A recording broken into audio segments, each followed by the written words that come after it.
जय श्री कृष्णा। आइए सुनते हैं फाल्गुन पूर्णिमा व्रत कथा।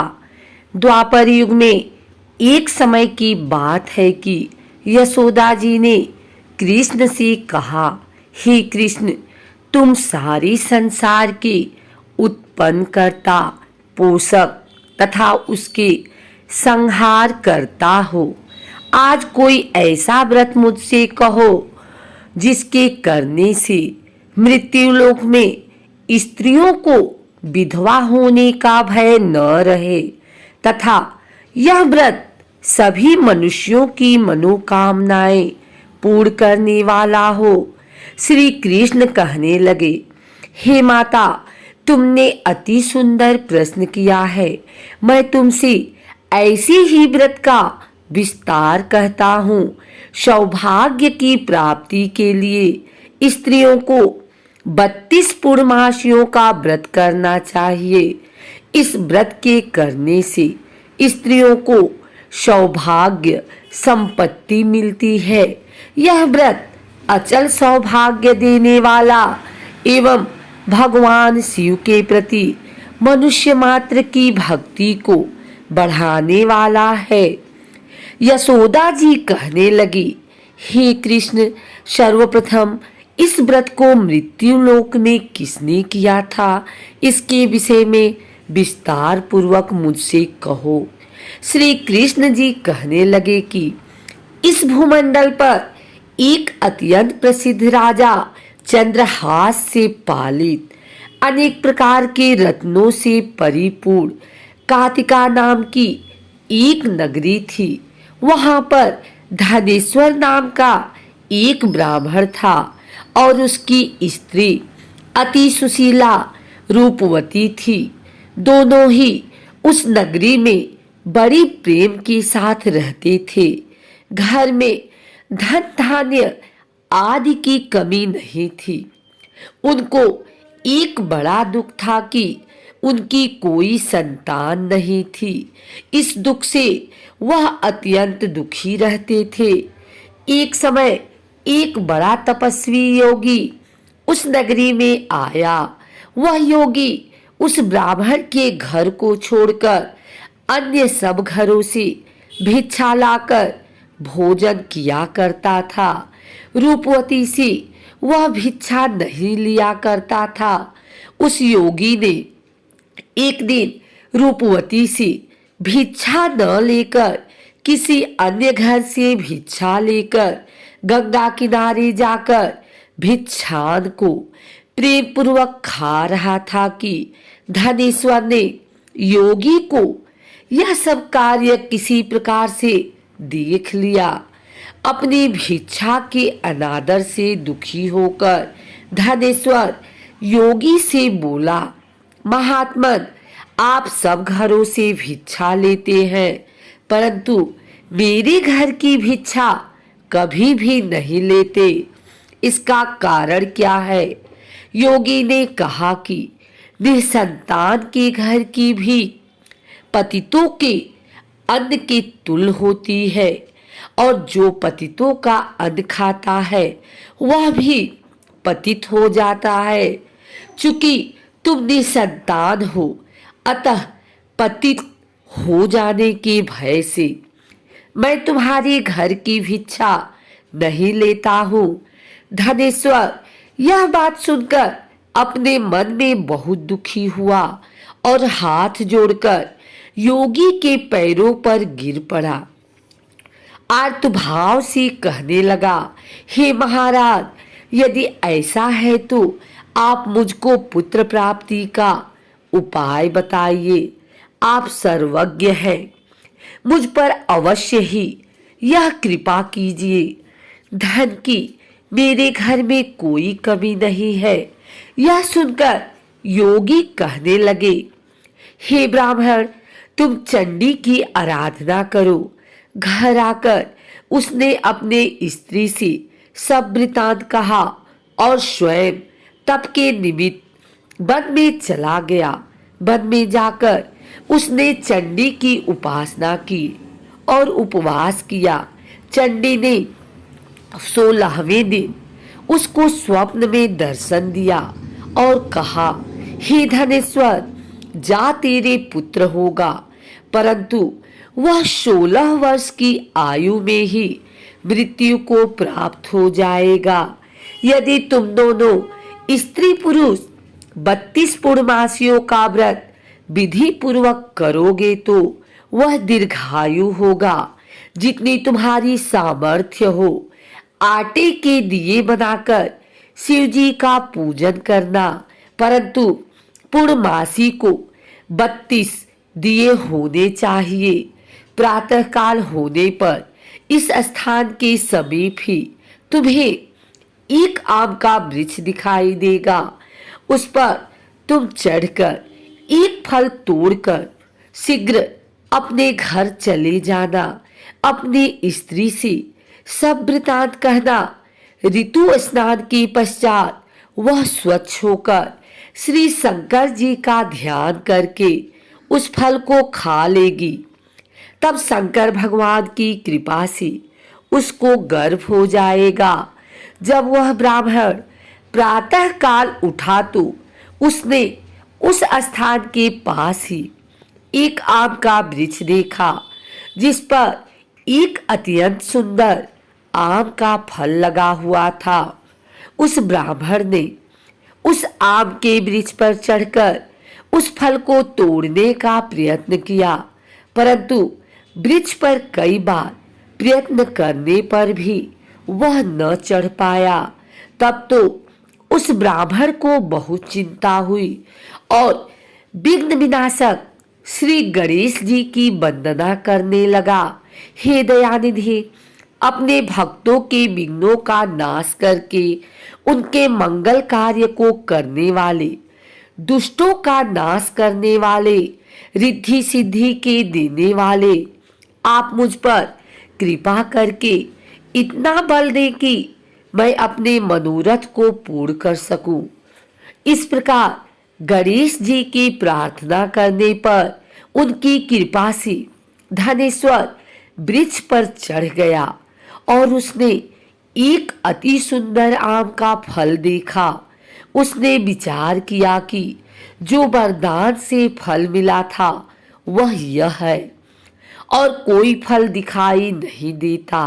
उसने धनेश्वर ब्राह्मण ने जल्दी से उस फल को तोड़कर स्त्री को लाकर दिया और उसकी स्त्री ने अपने पति के कथनानुसार उस फल को खा लिया और वह गर्भवती हो गई। देवी जी की असीम कृपा से उसे एक अत्यंत सुंदर पुत्र उत्पन्न हुआ, जिसका नाम उन्होंने देवी दास रखा।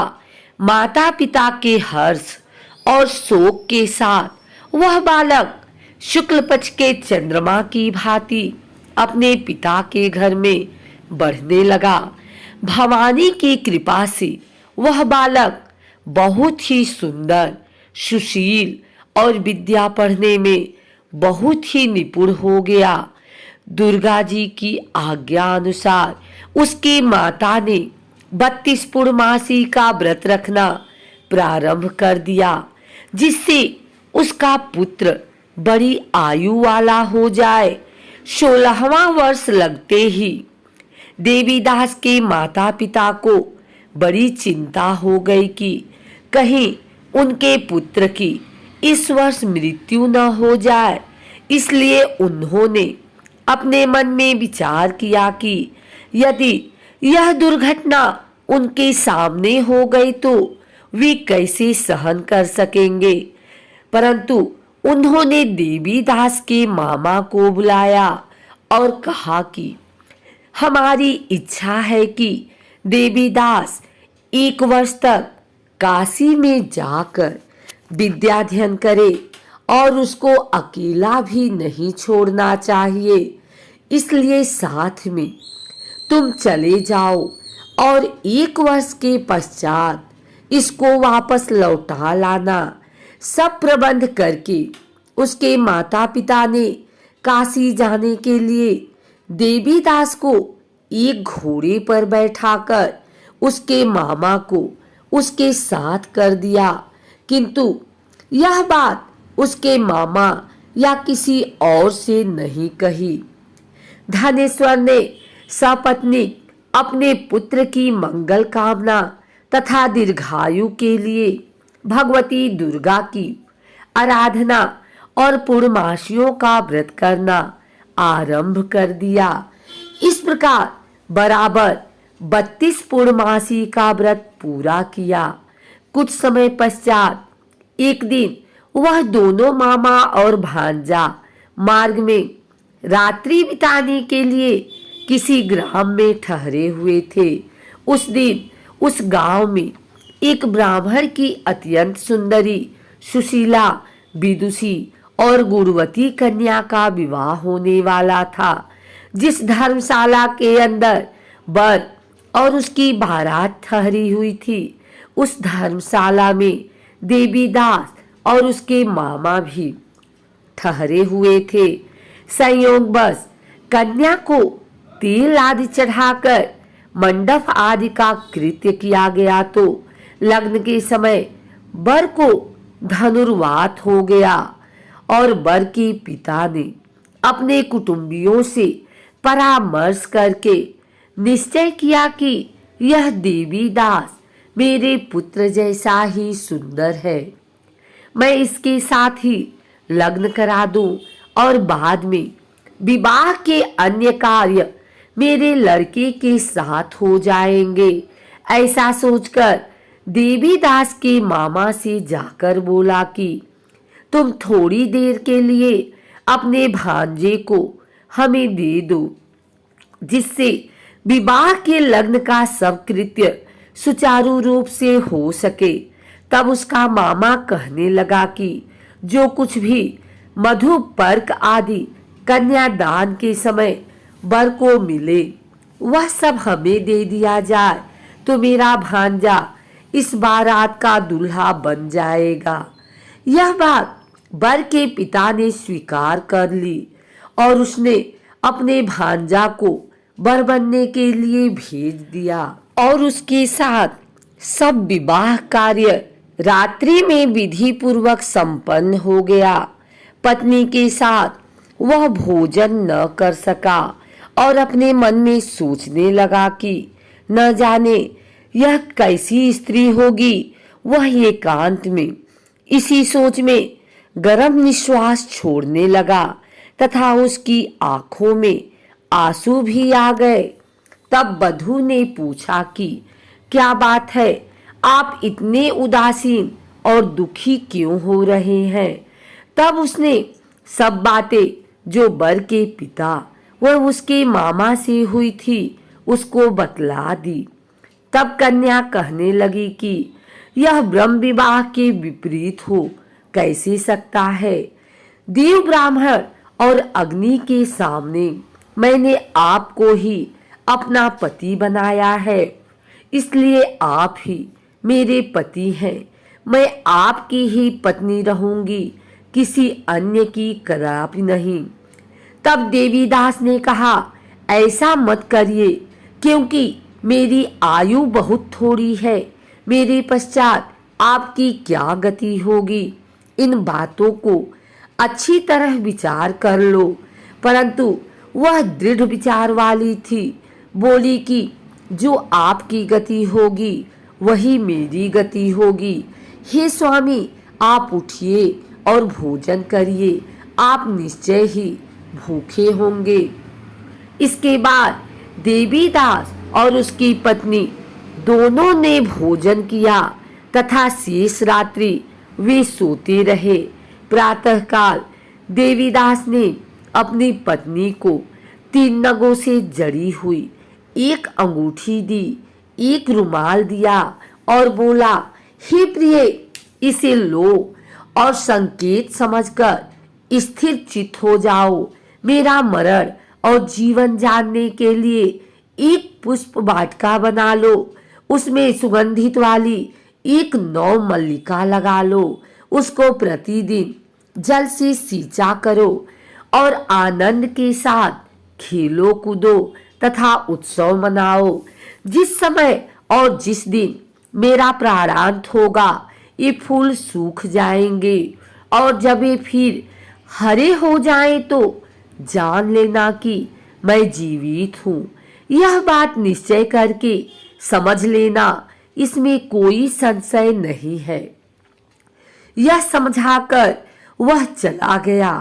प्रातः काल होते ही वहां पर गाजे बाजे बजने लगे और जिस समय विवाह के कार्य समाप्त करने के लिए वर तथा सब बाराती मंडप में आए तो कन्या ने वर को भली प्रकार से देखकर अपने पिता से कहा कि यह मेरा पति नहीं है, मेरा पति वही है जिसके साथ रात्रि में मेरा पाणी ग्रहण हुआ था।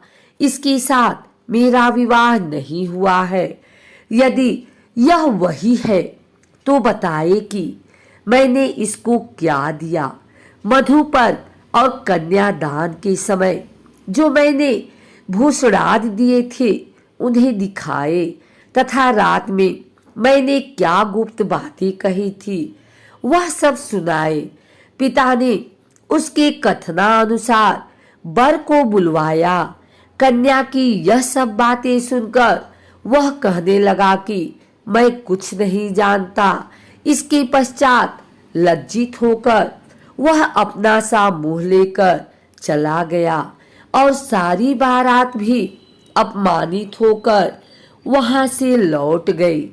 भगवान श्री कृष्ण बोले, हे माता, इस प्रकार देवीदास काशी विद्याध्ययन के लिए चला गया। जब कुछ समय बीत गया तो काल से प्रेरित होकर एक सर्प रात्रि के समय उसको डसने के लिए वहां पर आया। उस विषधर के प्रभाव से उसके शयन का स्थान चारों ओर से विष की ज्वाला से विषैला हो गया, परंतु व्रतराज के प्रभाव से उसको काटने न पाया, क्योंकि पहले ही उसकी माता ने 32 पूर्णिमा का व्रत कर रखा था। इसके बाद मध्याह्न के समय स्वयं काल वहां पर आया और उसके शरीर से उसके प्राणों को निकालने का प्रयत्न करने लगा, जिससे वह मूर्छित होकर पृथ्वी पर गिर पड़ा। भगवान की कृपा से उसी समय पार्वती जी के साथ श्री शंकर जी वहां पर आ गए। उसको मूर्छित दशा में देखकर पार्वती जी ने भगवान शंकर से प्रार्थना की कि हे महाराज, इस बालक की माता ने पहले 32 पूर्णिमा का व्रत किया था, जिसके प्रभाव से हे भगवान आप इसको प्राण दान दे। भवानी के कहने पर भक्तवत्सल भगवान श्री शिव जी ने उसको प्राण दान दे दिया। इस व्रत के प्रभाव से काल को भी पीछे हटना पड़ा और देवीदास स्वस्थ होकर बैठ गया। उसकी स्त्री उसके काल की प्रतीक्षा किया करती थी। जब उसने देखा कि उस पुष्प वाटिका में पुष्प कुछ भी नहीं रहे तो उसको अत्यंत आश्चर्य हुआ और जब वह वैसे ही हरी भरी हो गई तो वह जान गई कि वह जीवित हो गए हैं। यह देखकर वह बहुत प्रसन्न मन से अपने पिता से कहने लगी कि पिताजी, मेरे पति जीवित हैं, आप उनको ढूंढिए। जब 16वां वर्ष व्यतीत हो गया तो देवीदास भी अपने मामा के साथ काशी से चल दिया। इधर उसके ससुर उसको ढूंढने के लिए अपने घर से जाने वाले ही थे कि वह दोनों मामा भांजा वहां पर आ गए। उसको आया देखकर उसका ससुर बड़ी प्रसन्नता के साथ अपने घर में ले आया। उस समय नगर के निवासी भी वहां इकट्ठे हो गए और सबने निश्चय किया कि अवश्य ही इसी बालक के साथ इस कन्या का विवाह हुआ था। उस बालक को जब कन्या ने देखा तो पहचान लिया और कहा कि यह तो वही है जो संकेत करके गया था। तदुपरांत सभी कहने लगे कि भला हुआ जो यह आ गया, और सब नगरवासियों ने आनंद मनाया। कुछ दिन बाद देवीदास अपनी पत्नी और मामा के साथ अपने ससुर के घर से बहुत सा उपहार आदि लेकर अपने घर के लिए प्रस्थान किया। तब वह अपने गांव के निकट आ गया तो कई लोगों ने उसको देखकर उसके माता पिता को पहले ही जाकर खबर दे दी कि तुम्हारा पुत्र देवीदास अपनी पत्नी और मामा के सहित आ रहा है। ऐसा समाचार सुनकर पहले तो उन्हें विश्वास ही नहीं हुआ, किंतु जब और लोगों ने भी आकर उनकी बात का समर्थन किया तो उनको बड़ा आश्चर्य हुआ। लेकिन थोड़ी देर में देवीदास ने आकर अपने माता पिता के चरणों में अपना सिर रखकर प्रणाम किया और उसकी पत्नी ने अपने सास ससुर के चरणों को स्पर्श किया तो माता पिता ने अपने पुत्र और पुत्रवधू को अपने हृदय से लगा लिया और दोनों की आंखों में प्रेमाश्रु बह चले। अपने पुत्र और पुत्रवधू के आने की खुशी में धनेश्वर ने बड़ा भारी उत्सव किया और ब्राह्मणों को भी बहुत सी दान दक्षिणा देकर प्रसन्न किया। श्री कृष्ण जी कहने लगे कि इस प्रकार धनेश्वर 32 पूर्णिमाओं के व्रत के प्रभाव से पुत्रवान हो गया। जो भी स्त्रियां इस व्रत को करती हैं वे जन्म जन्मांतर में वैधव्य का दुख नहीं भोगती और सदैव सौभाग्यवती रहती हैं। यह मेरा वचन है, इसमें कोई संदेह नहीं मानना। यह व्रत पुत्र पौत्रों को देने वाला तथा संपूर्ण मनोकामनाओं को पूर्ण करने वाला है। 32 पूर्णिमाओं के व्रत करने से व्रती की सब इच्छाएं भगवान शिव जी की कृपा से पूर्ण हो जाती हैं।